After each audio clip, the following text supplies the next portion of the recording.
It is now time for Ice Check on Sports Nightly, presented by Owens Community College. Matt Melzak and Matt Crandall, both in the studio to break down all things high school hockey. Gentlemen, we finally have NHC contests back, really in full swing. We had a pretty busy weekend.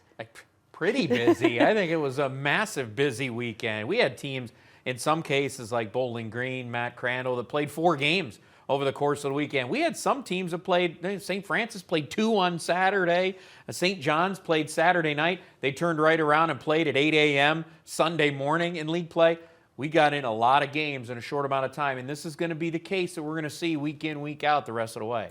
Well, if you've been waiting patiently for hockey, it is back. Yeah, all kinds of games.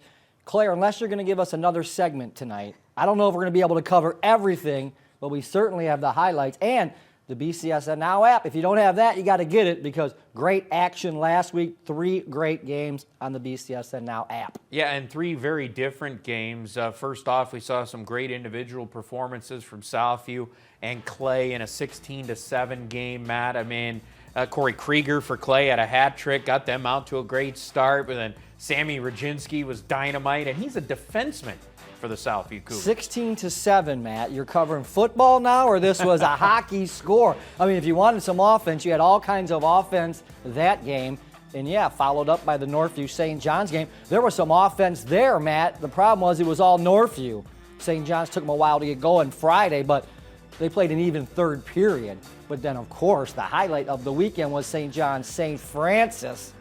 Tell them about that one. Well, you know what? Every time, I mentioned this during the broadcast on Saturday, anytime, it doesn't matter, Matt, whatever sport it is, when St. Francis and St. John's meet up, I mean, it is a rivalry, and you're always going to get your best. That's twice now that they've held St. Francis in check, only allowing 1 goal really in regulation time, Matt. Each time they've lost, it's been 2-0 with an empty net goal.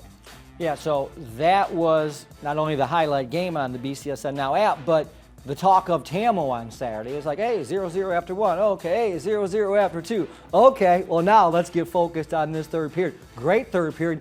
Late goal. Real late by St. Francis. And then the extra one, 2-0. What a great game. And yeah, it looks like St. John's and St. Francis might be a great matchup this year, although, you know, things can change in a hurry around here. They certainly can. And we talked about last week that it was going to be a very big weekend for St. John's with the fact that they were going to play Northview Friday, St. Francis Saturday, wrap around Bowling Green on Sunday. And it really did not go very well at all for Derek Stum and the St. John's Titans. But the one thing that you look at with St. John's is it's a little early right now in their program. So many freshmen, so many sophomores that he is playing on that roster, and they're contributors for that team.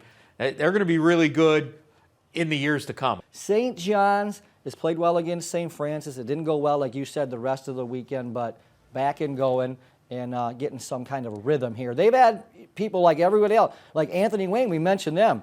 Their starting goalie was out. 5 starters were out for them this weekend. St. John's is the same thing. People in and out with quarantine and whatnot, so haven't really got a chance to get going any team this year. As we're going to see that probably over the remainder of the time in league play. Claire, as we bring you back in, we would be remiss to mention one more thing, and I'm holding up 5 fingers because the Bowling Green Falcons, 5th in the country after 2 more wins this weekend. Yeah, huge sweep over Northern Michigan. That win on Saturday was actually the program's 1,000th. So congrats to head coach Ty Eigner and all of the former Falcons that made that happen. They're actually just the 3rd program that has been founded post-World War II to achieve that feat. So huge congrats to the BGSU Falcon hockey team. Ice Check on Sports Nightly. We'll be right back. The gentlemen will list off their 3 stars candidates. Ice Check is brought to you by Owens Community College. Your success starts here.